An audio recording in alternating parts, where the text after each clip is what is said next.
2016, almost 10 years ago. I can't believe we've been working on Fireflies for a decade now.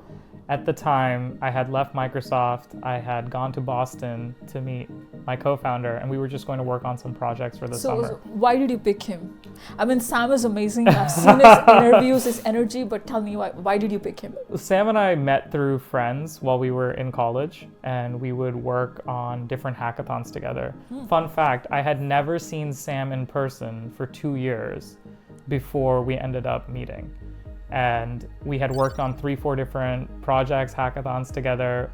We met through Google Meet. That's how we met online. And yeah, like for all you know, Sam could have thought I was not a real person. I could have been AI and he could have been another person. When I had left Microsoft, I was doing a small talk at Penn for their entrepreneurship club. He took a bus down from MIT. That was the first time we met. So after 2 years, from 2014 to 2016, we never met.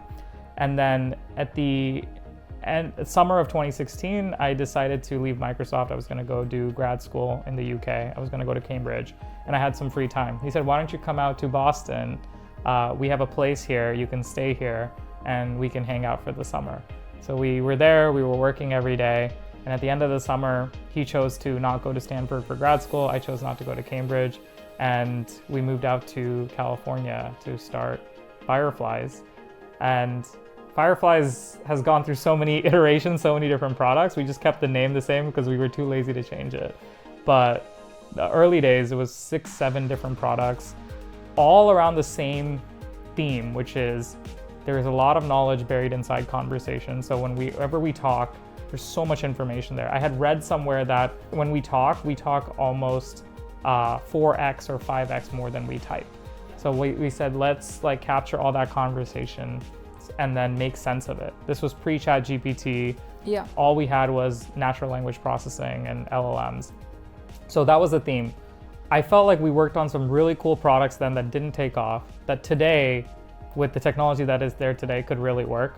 One was a Chrome extension, where anytime I'm messaging people, and if I made a promise, say, I'll send you the slides, or let's meet next Friday, it would automatically create a task manager for me and remind me, hey, you promised you were going to do this for this person.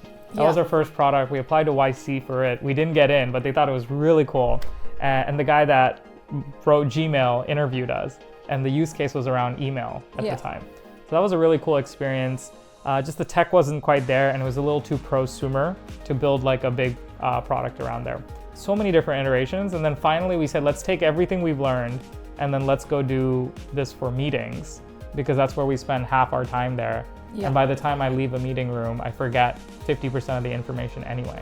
Yeah. And back then it was not even about like creating a note taker. It was, how can we solve memory? And how can we give everyone perfect memory? Yeah. And the goal of Fireflies was actually to build this like relationship manager where every person I talk to, if I meet you 6 months from now or 1 year from now, I want to be so well informed that I know everything that we spoke about. Yeah. And then you'll be, wow, I'm so impressed, like Krish knows everything. So let's build some AI that can remind us.